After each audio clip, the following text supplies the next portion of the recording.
Bismillahirrahmanirrahim. Assalamualaikum warahmatullahi wabarakatuh. Di video kali ini admin kembali berbagi informasi buat rekan-rekan semua, khususnya buat rekan-rekan yang nantinya lolos menjadi ASN P3K.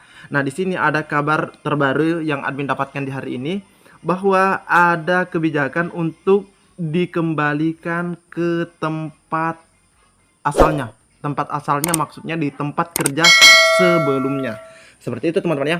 Mungkin lebih baiknya jika teman-teman menyimak informasinya dengan baik, jangan di skip agar tidak salah dalam memahami informasi yang admin bagikan. Jika ada suara-suara berisik, mohon diabaikan saja. Oke, tanpa perlu berlama-lama kita lanjut saja ke info intinya. Nah, ini adalah informasi yang banyak juga ditanyakan oleh rekan-rekan kita. Nah, ini ada informasi kami dapatkan ini Senin ya, 14 Oktober. Di mana guru swasta lulus P3K dikembalikan ke sekolah yayasan, dikembalikan ke tempat mengajarnya teman-teman ya.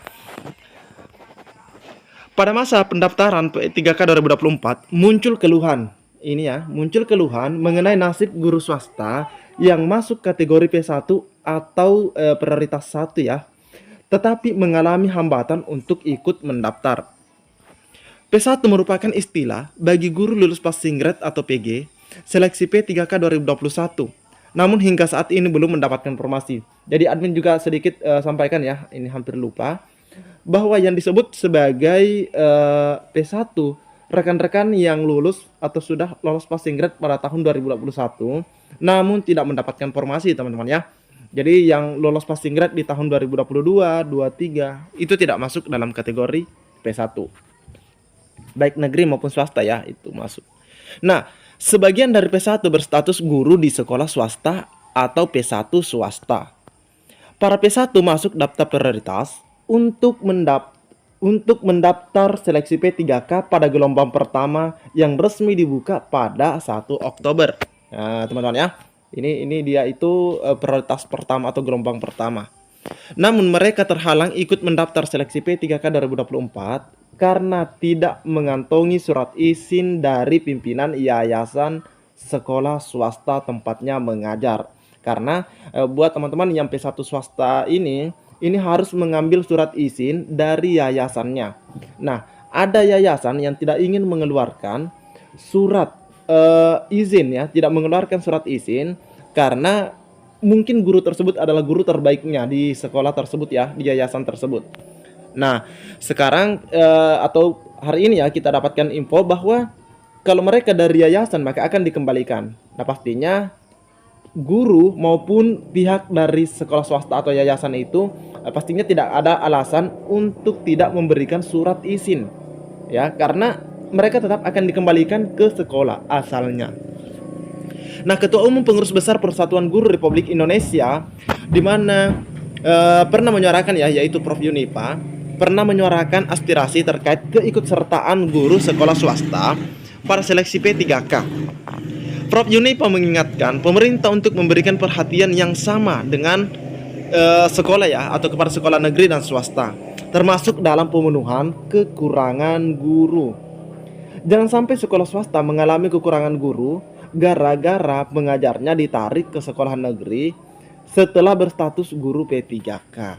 Nah, ini sebenarnya jadi alasan kenapa yayasan tidak ingin melepas gurunya teman-teman ya.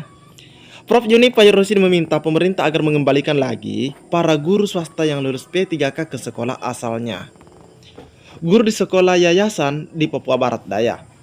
Kabar terbaru mengenai hal tersebut di mana pejabat Gubernur Papua Barat Daya atau PBD Muhammad Musaad mengatakan guru yang selama ini mengajar di sekolah yayasan kemudian lulus seleksi P3K dan ditempatkan di sekolah negeri akan dikembalikan ke sekolah yayasan. Nah, ini ya. Nah, ini perlu karena sekolah yayasan pun banyak memberikan kontribusi nyata bagi dunia pendidikan di tanah Papua. 5 yayasan yang telah ditetapkan sebagai pelopor pendidikan di Papua yakni Yayasan Pendidikan Kristen, Yayasan Pendidikan dan Persekolahan Katolik, Yayasan Pendidikan Islam, Yayasan Pendidikan dan Persekolahan Gereja-Gereja Injili, dan YPA yang sejak kelahirannya telah berkontribusi untuk pendidikan di Papua. Karena itu, PJ Gubernur PBD mengajak seluruh pimpinan daerah di tingkat kabupaten kota memberikan kontribusi dukungan berupa bantuan yang nyata kepada sekolah yayasan di dalam mengelola pendidikan di tanah Papua. Dia menjelaskan beberapa waktu yang lalu atas inisiatif PJ Gubernur menyampaikan surat kepada Presiden melalui Kantor Sekretariat Presiden atau KSP tentang aspirasi mengenai kesulitan yayasan pendidikan kaitannya dengan guru lulus P3K yang kemudian dipindahkan ke sekolah negeri. Atas surat saya itu, kemudian KSP telah mengundang pimpinan yayasan dan sudah dibicarakan.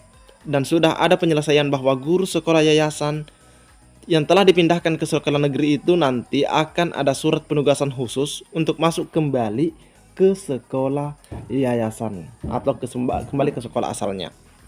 Dikatakan juga pemerintah pun sedang memperjuangkan supaya pada penerimaan P3K 2024 ini juga memberikan ruang bagi guru-guru di sekolah yayasan sebagai pelopor pendidikan di tanah Papua untuk diakomodasi dalam P3K.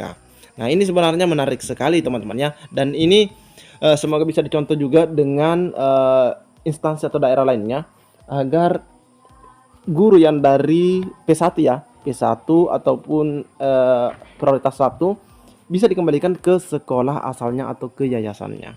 Nah, seperti itu teman-teman ya. Nah, selanjutnya masih terkait dengan P1, ini ada hal atau informasi yang kurang ini teman-teman ya, di mana P1 tak diprioritaskan Pemda di seleksi P3K 2024, diangkat ASN paruh waktu. Nah, kira-kira ini Pemda mana seperti ini teman-teman ya, yang tidak memprioritaskan P1-nya. Pendaftaran gelombang pertama masih berjalan, namun sampai saat ini masih banyak honor yang belum mendaftar dengan berbagai macam alasan. Satu hal yang disayangkan ialah cukup banyak pemerintah daerah tidak memprioritaskan pelamar P1, termasuk pelamar prioritas termasuk guru P1. Banyak P1 yang harus gigit jari karena Pemda tidak membuka formasinya. Nah, ini pernah juga ada yang menyampaikan di kolom komentar, ya, katanya instansinya tidak membuka ya, atau Pemdanya. Ini disampaikan oleh Ketua Guru Lulus Pasingret ya, atau GLPG P3K Kabupaten Lampung Selatan, yaitu Vulkan Gafiri. Dia mengungkapkan bahwa di daerahnya hanya membuka 130 formasi guru. Padahal yang berstatus P1 ada 600. P1 makin terjepit karena melihat komposisi formasi P3K Guru 2024 hanya 17 mata pelajaran. Ironinya, mapel P1 malah beberapa tidak dibuka. Nah, ini sudah berstatus P1 tapi mapelnya tidak dibuka. Guru P1 Lampung Selatan hanya ada di mapel guru kelas. Nah, itu untuk P1. Terus ada PAI, ada Penjas, MPK, dan BK. Dia menyayangkan kebijakan Pemda yang tidak berpihak kepada P1 sebagai pelamar prioritas guru, sebab membuka lagi formasi mapel di luar mapel P1. Nah, ini artinya dia tidak membuka mata pelajaran yang semuanya yang sudah berstatus P1. Dia mencontohkan P1 guru kelas yang ijazahnya IPA terkunci di pilihan guru mapel IPA saja. Tidak muncul pilihan mapel guru kelas. Begitu juga dengan mapel IPS dan beberapa mapel lainnya yang notabene formasinya sedikit. Kalau formasi guru kelas, P1 lebih berpeluang dikarenakan secara perankingan nilainya termasuk nominasi untuk mendapatkan formasi tersebut. Timbul pertanyaan, di kalangan P1, mengapa tidak muncul pilihan formasi guru kelas? Padahal guru tersebut merupakan P1 guru kelas. Menurut Vulkan, masalah ini sudah ditanyakan kepada Kemendikbudristek. Sayangnya hingga sekarang belum ada tindak lanjutnya. Nah, ini memang sebenarnya yang mengetahui hal tersebut, kenapa tidak bisa lanjut, kenapa formasi kosong. Seperti yang disampaikan oleh Pak Vulkan, ini sebenarnya Kemendikbudristek yang lebih tahu teman-teman ya. Kalau kasusnya sudah seperti ini, bagaimana P1 bisa tuntas? Apalagi pemerintah kabupaten malah memilih mapel lainnya. Dia juga mempertanyakan apakah P1 yang tidak mendapatkan formasi akan dialihkan ke paruh waktu. Nah, ini ya, yang P1 ini. Padahal guru adalah profesi yang tidak bisa digunakan sistem paruh waktu. Wow, benar juga teman-teman ya. Ini guru tidak bisa masuk dalam paruh waktu sebenarnya. Apalagi di beberapa sekolah sudah ada yang menggunakan sistem kerja full day. Apa kata dunia kalau guru bekerja sebagai ASN paruh waktu? Sementara itu, Direktur Jenderal Guru dan Tenaga Pendidikan yaitu Prof. Nono menyatakan guru tidak bisa dijadikan paruh waktu. Guru adalah profesi mulia karena melakukan tugas sebagai pendidik dan pengajar. Kami sudah menegaskan sejak awal kalau guru itu harus diangkat P3K penuh waktu, bukan ASN paruh waktu. Nah, kira-kira seperti apa nanti ke depannya teman-teman ya. Nah, itu nanti akan tertuang dalam PP atau peraturan pemerintah ya. PP Manajemen ASN Undang-Undang Nomor 20 Tahun 2023. Semoga saja cepat terbit. Cukup sekian. Assalamualaikum warahmatullahi wabarakatuh.